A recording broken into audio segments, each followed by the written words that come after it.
Hi everybody, and welcome to one of our live sessions and pre-record sessions with TwoDads UK.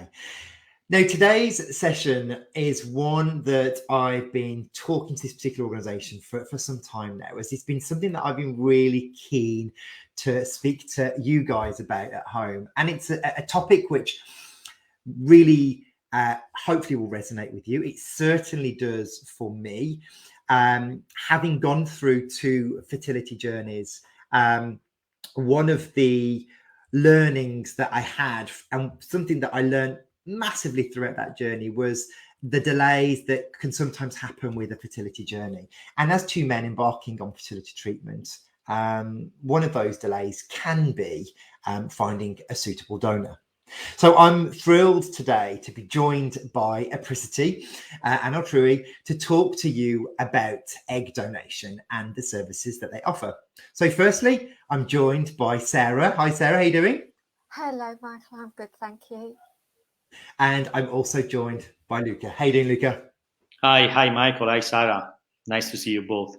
You too. So the point of today was to help educate and to let people know who are watching this a little bit more about Apricity and Altrui, and talk about egg donation. And like I mentioned, as a previous patient of going and embarking on fertility treatment and surrogacy, eggs were a huge component, a vital component to our family building.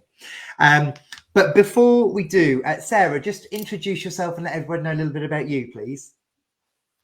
I'm Sarah Pallett. I'm the egg donation and clinical relations lead at Altrui. I've worked within the fertility community for nearly 30 years now. Wow. And I know. And I previously worked at Bourne Hall for over 20 years. So I'm as passionate today, as you can imagine, having been in the sector for 30 years, as I was the first day I joined. Amazing. And what a service that has been. So thank you, Sarah. Fabulous introduction. Luca. Well, thank you, Michael. I'm been working also like Sarah for many years in the fertility field. And I've been a consultant. I've been for the last 12 years the clinical director of a large, busy NHS and private fertility clinic, BARS, St. Bartholomew's Hospital. And I recently resigned to become the chief medical officer of Apricity Group. The reason why I did, because I really share the vision. I really believe that after many years where the type of services we have been providing to patients, and I'm also been a patient, you need to change, really. You need to change. You need to start utilizing more the technology, and we need to really meet the need of the people. I have a wealth of experience in fertility. I'm an embryologist, I'm a doctor, I'm a gynecologist, and of course, unfortunately, I never managed to be as good as a nurse, but we got Sarah here. That's what we've got Sarah here for. That's why she's here. Yeah. Amazing. We do our best. We do, absolutely, and that's all we can do. Yes. So this video and this educational piece of content is really a new collaboration between TwoDads UK and Apricity to talk about the benefits of egg donation. So what I'd like to do first then, if that's okay, is Luca, I'm going to bring up a new slide on screen now to talk a little bit more about Apricity. Over to you. Yes, thank you. Well, as you see, it is very important that Apricity has been set to complement Altrui, really. They really work together to provide the best possible service to all the parties involved in fertility treatment, in this particular instance, in gamete donation, in egg donations. Altrui is a very successful venture. It started over 10 years ago and has grown in an amazing way to provide the best possible service. However, most of the treatments were left then to host clinic with the variability, which is very well known. You know, in this market, there is a large variation in success rate and in patient satisfaction.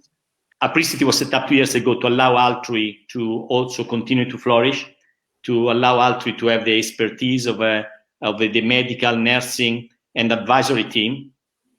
We complement each other. We do provide a full comprehensive service, and we continue to expand. We are able to implement new technology. We are very soon launching a ultrasound scanning service at home for the patients, which will stop them from the need to travel and take a lot of time off from work. We are already utilizing blood tests at home of the client, and we have a very bespoke service for the recipient and for the donor and for the fertility patient in general, because we also aim at treating the fertility field in total, not only from the point of gametes donation. I think is the other important aspect about Apricity in general, which is also shared from Altrui, is that we are very transparent. There is transparency in our work in terms of cost, in terms of support. We're using an amazing technology to be able to provide 7 days a week support to the patients, which is an amazing app, which is extremely useful. And the use of a fertility advisor with a dedicated person to each client to be able to interact, to have a bit more of a one-to-one care. And supervising all these, there are doctors and nurses at the really top end of their training. You can see from Sarah. Sarah's been an extremely well-known and senior nurse in this field, and all our doctors and nurses are being selected from the top end of their skills. So I think this gives you an overview of what Apricity is at the moment. And it's an impressive overview. I think people that are watching this that may have been on an egg donation journey as a recipient or even as a donor, and often because egg donation is only a small part of what some fertility clinics do, that then you feel that as a consumer or as a donor, you tend to experience the detachment between waiting for a recipient eggs or having to be an egg sharer. And I know that's one of the things that you guys really strive and own in that space, and that's that exclusive egg recipient, and that's part of why, and some of the things that I wanted to talk about today. Was there anything to add from your side, Sarah, from in looking at that particular slide on screen? I think the main thing here is, as Luca, just to echo what Luca said, is although we have two names, we're actually one company and we complement each other. As Altrui has been established, like Luca says, for 10 years, but we did find there was a gap, that we provide this tailor-made service, and our clients and donors get one-to-one advisors, nursing team, medical care, and immense support. Then we were finding that there was that gap when we handed our clients and donors over to other clinics, and so to extend our services and keep that excellent care, along came Apricity. We are a little bit different, and just picking up on your point, Michael, in that we are a dedicated service to donors and clients. And I've worked in clinics, as I said, for a very long time, and where you have egg donation or egg sharing, it is a part of that. It's not solely your remit. Whereas Altrui definitely is. It's an extremely personalized service. Absolutely. And from what I know already from the two organizations, with how people that we know that have been through that pathway with you, that's exactly how it works. And I think that that dedicated team that strive to do what you do within an impressive time frame, which we'll talk about in a minute. Okay, I'm going to move on then to talk a little bit more about how you even start to become a donor and what even happens on that particular journey. So, Sarah, let's start at the beginning, if we can. I know that I'm conscious of time, but let's chat this through as best as we can. You never know, there might be someone watching that wants to become a donor, or someone that might want your services who's currently waiting for eggs. Let's start then with, how do you even become an egg donor? I mean, to become an egg donor at Altrui, there's various routes. They can actually go onto our website and, go on there and contact us directly, make appointments directly, or, it's always nice to talk to people, so they can equally, again, get contact numbers through that, and we can, request a call from one of either myself or one of the advisors. Again, we have our Facebook page and other elements, which particularly, donors are young, and this is the way they look at things and connect. So they can do it all through a number of means. And then once we have a connection, be that through just booking an appointment or connecting through one of the social media ways, we will contact them and chat to them about the process, why they want to be a donor, and then take it from there with them. And the law with egg donation in this country, obviously there's a very strict code of practice, and the HFEA will obviously license that. And I know both of you have tons of experience in that field as well. Talk to us briefly about the code of practice and what are the legal responsibilities as a licensed centre when working with donor release donors. Do you want me to answer, Michael, or Luca? Sorry, let me ask, who wants to ask that, and I'll ask it again. I think the UK is unique and copy all over the world in a way that has been able to set a very clear law for the regulate the field. Mm-hmm. I mean, this is probably the most important and one of the youngest field in medicine. And the handling of gametes, which contain genetic material, clearly can provide some concern and some problem for not only the regulator, but for the individual in general. So in the UK, the law, in particular the law which has been set in 2005, has regulated very strictly the field. And the field, in particular, the field that allows donors to donate, but under certain particular rules. In particular, in this country, there is not allow anonymity for the donation of gametes or eggs or sperm. And this law does allow a child conceived by the age of 16 to start seeking information, which are not legally binding for the donors at all, mm-hmm. however, are reassuring for the parents and for the child that you will be able to find the genetic pattern, the religion, the race, the motivation why the donor decided to take such an important step. Even at the age of 18, when the child can access the demographic information, including the name and the most recent address, this does not give right or duty to the donor or right to the child. Mm-hmm. However, I think it's a reassurance from the medical point of view, from the individual point of view, that you can see where your genetic pattern comes from, where your genetic inheritance comes from. And the role is very well regulated. The clinic is tested continuously for the application of this law.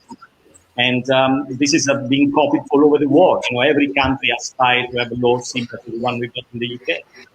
Mm-hmm. Yeah, and I think it's when you start looking into donation around the world and you understand how or the impact of non-regulated countries, and essentially it loops back down to a welfare issue of the child. It's then having full disclosure, or being able for that child to have full disclosure of their history, which obviously is super important. Because this is the most important aspect, the welfare of the child. We absolutely must, look after the child, which is not even born yet, but has the most important legal right. Yeah, and I think when you're an intended parent, you don't necessarily think like that right in the very beginning, because you're either coming from infertility, or you're coming from maybe desperation, or maybe just grieving that you want a child so badly that you sometimes overlook some of the legal ramifications of the overall welfare of the child. And I think that's why a lot of people will maybe panic and head abroad, but then in years to come, when that becomes more of a challenge in terms of the welfare of the child, that's when the problems start to arise. Okay, let's talk about or non-anonymous donation or donors, and known donation, which there seems to be a bit of a rise in people wanting to have a known donor and understand where that donor comes from and know from the get-go. Similar to how it is in the States, I guess. Sarah, what have you seen in within fertility nursing and fertility medicine of that rising trend? It definitely is rising, and I think this also comes from intended parents or clients having the understanding that finding an egg donor is so difficult. As we know, they often did go abroad, but in these COVID times and the restrictions of travel and everything, that has meant, most intended parents or clients are now looking to the UK to seek a donor. And there is this impression that, donation is very difficult. So they're looking to alternatives where their clinics, as you said, it's a bit diluted. And not necessarily have donors coming through quickly enough. So this is an alternative to them, and it's a good alternative in that sense. But it's one I think has to be embarked on very carefully. As we've said, there is the welfare of the child. It has to be considered the future for that child, particularly if it's a known donation, and the impact on the donor's family if they do have one. So I think, although it is increasing, if there was more awareness about, anonymous donors being able to be matched with clients and intended parents quite easily, then this trend may change again. Agreed. Yeah, absolutely. It's all. I think what I love about these sessions that we do with people like yourselves is it's one of the main messages from this is awareness, and it is a little bit about education, because it's often an area which is lacking. So it definitely helps. Let's talk about donor screening then, and with that, donor counselling. Again, Sarah and then Luca, feel free to add anything else that you see fit from a medical point of view. What typically, or how typically do Apricity and Altrui screen their donors? Well, I think if I start with the Altrui side, is that one thing that we are quite unique about is we really get to know our donors. And again, I think this puts us apart from main clinics. We know it's vitally important to look at their family history, not just their immediate family, but a little further afield to that. But it's also vitally important to get to know them as a person, their character, and what often is looked at when with donor and matching is that clients and intended parents tend to get their basic characteristics You know, and where Altrui sets aside a little is quite different to this. As I said, we build on that. We go to that next stage. We really get to know them, get to know their preferences, their characteristics, their likes, their dislikes. We provide the client and intended parents with a profile, quite an in-depth profile, you know, beyond just the characteristics, so that really they get to know that and get a feel for that person. And we also, wherever possible, we provide them with pictures of their donor as a baby or a toddler. Obviously, nothing's disclosed as they are now, but that's quite important because that's so important. So I never knew that. I didn't honestly not know that. And I get that gave me goose pimples. That is so important. I think it gives them a connection. You know, it brings that more connection to it. So for our clients and recipients, it's just as important to do the same with them, to obviously get their characteristics, know really what's important to them, you know, and get their character. We look at education, everything like that, you know, so that when we are matching, we're matching personalities as much as anything else. And then once we've done our part, we then hand over to Luca to do the rest. Over to you then, Luca. Yeah, this is where we realized there was a need of Apricity, because, you know, Apricity then, with the medical and nursing expertise, goes in depth in the medical history, in the possible issues which may or may not be apparent, and then we do the investigations. You know, clinically, the patient need to be investigated. In the past, historically, Altrui used to hand over the donor to a clinic. With Apricity, we feel that we safeguard the health of the donor, as well as we improve the chance of the recipient.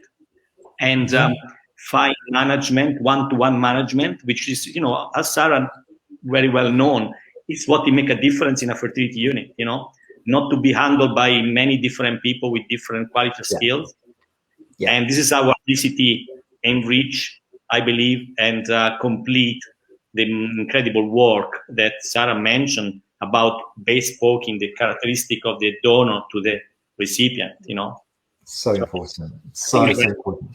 I think the other important thing as well, Michael, is that our allocation, we only allocate one donor to one client. You know, so whereas often we hear of egg sharing, we know our donors not having treatment themselves. We know they're not being shared between one or two recipients. So that recipient and, you know, intended parent have that reassurance that when we've given them that profile of that donor and they've accepted them, it is to them solely. Yeah, that's so important. So important. I again, another thing that I love about the program that you have, I think it's having been on that receiving end and understanding the stresses and challenges when you sometimes have a time window to accept a donor as well is often because it's obviously linked to someone else's treatment. So it's that can sometimes be quite anxiety ridden, I guess. Let's talk about the general wait times within fertility clinics, if that's okay, and generally the industry, generally the fertility sector. So this isn't a bashing exercise at clinics. This is about a shortage of donors and understanding why. But I think often, if I talk from my experience, we had to wait nearly 6 months for a donor for Tallulah when we had Tallulah, because of the characteristics that we needed. And we were matching Wes's characteristics to our donor. So we were using my gametes and we were using Wes's characteristics. So we wanted a blue, blonde, fair, taller donor. And we got that eventually, but it took a while. Talk to us about donor availability, and sometimes as well, you know, donors from ethnic backgrounds, because I know there are a number of intended parents that we currently work with that are waiting for either a Chinese donor or a black donor, and that can often be a much longer wait, as the HFEA data pointed out this year. Talk to me about your waitlist times and generally what you like to do. I agree with you. On average, there is a shortage of donors, and this has in the past made waiting times anything between 6 to 12 months. And again, I think it's the fact you need a dedicated team, which we have at Altrui. This is our key focus. And our average wait from a recipient and intended parent approaching us to actually offering them a match is around about 6 to 8 weeks. Wow. So we think that's great. And as you rightly say, Michael, these are very intense times. But during that time, they're allocated a advisor that keeps in touch, or myself or one of the other nurses, constantly saying what we're doing, be that by email, which if that's preferred. Yes, it's extremely difficult to be able to have certain ethnic background donors as quick, but we are fortunate because this is our sole drive and marketing that we do get them, and we are, as soon as we do get these donors, they are, all donors are precious. We act very quickly. And that, so it's not to say, and I know that having worked in a clinic myself and run egg donation programs there, it's often you're having to say to recipients, intended parents, it could be a lengthy wait. But I think because this is our sole aim, we're much more in a better position to say that wait would not be as long. Obviously, if our recipients or intended parents, have very specific criteria, sometimes that can take a little bit longer, but, it's our intention to always find that special person for them. And I think it's also, and as TwoDads UK, we also have to help recipients and intended parents understand what is feasible and what is realistic. Someone being able to play the flute, the piano, have an amazing personality, have all of these features. We need to be realistic with what we can match to, or what you can match to. So I think setting that expectation, but I think where you go further is it's that additional detail that you capture, that you just wouldn't receive from a clinic, unfortunately. So one of the questions that I have, and again from a lived experience point of view, or from what we hear a lot through either My Surrogacy Journey or through TwoDads UK, is that when people are already on a wait list for eggs through a clinic and their treatment has already begun, and they then want to come to you to find an egg donor, is that something that they can still do and then continue their treatment as they planned? Yes, it is. The way that would work with us is that we can source a donor for those recipients, because we appreciate that they are, probably well invested within their clinics. They've got to know their team there, but we can do sourcing of a donor and matching to them. And then what we can do, if it's a clinic that we already have a third party agreement with, then we can automatically refer that donor back to that clinic for them. If it's not, then what we would look at is going through our process, the Apricity link, and then freezing at one of our clinics that we've got a third party agreement, and then possibly transferring the embryos to where they are of their chosen clinic. Perfect. So a number of options available, either through your partner clinics and anyone you have a third party agreement with. Absolutely. And I mean, we have clinics with third party agreements all over the country.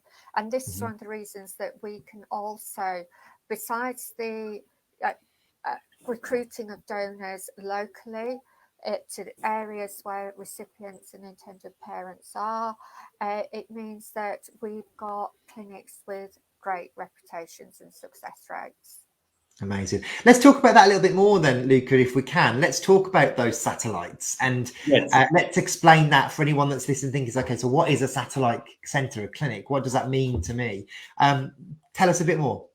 Yes, I mean, the satellite clinics or services are those clinics which we have carefully selected to partner with, and that they do provide to us part of the treatment or the entire treatment. For example, some of the leading fertility clinics in London or out of London, which they may provide us services from the point of view of scanning, blood test, and the embryology work, from the egg collection to storing the gametes and the embryos to using these gametes and embryos in the future with the with the patient, with the recipient, or with a surrogate.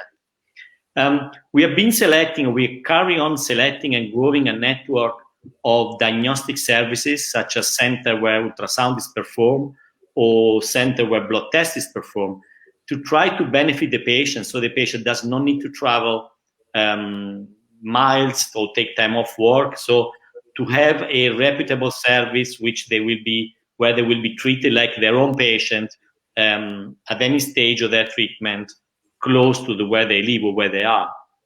And this is where Apricity come in, the importance of Apricity in selecting and carry on assessing and appraising the quality of those services.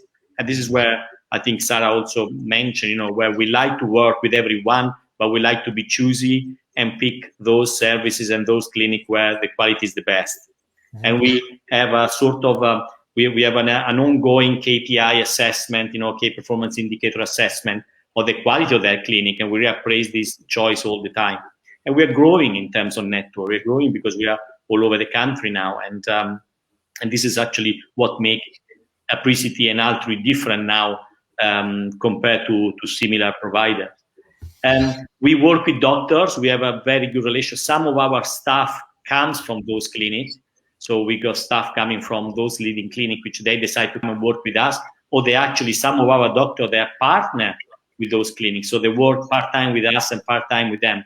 So I think this is also ensure us that the quality of the service we provide is going to be of the utmost, and if our results continue to be above national average, it's an interest of the clinic to work with us, really. Absolutely. It's reflected on their results. Yeah, brilliant. Okay, before we close then, this has been fascinating. So thank you so much for your time today. But before we close, I always like to look ahead and look to the future. As you mentioned in the beginning, Luke, the fertility sector is one of the youngest medical professions and medical sectors. What does the future look like for this sector, particularly around donation, Luca? And then Sarah, I'll come to you. I think the future is very bright, and is surprisingly bright, actually. The recent pandemic also highlighted the difficulties in traveling. And if you may remember, people as old as I am, they may remember when we had the problem with the volcano in Iceland, where grounded all the flight across Europe. Yeah. At the time, myself and my wife were having treatment abroad, and we got stuck.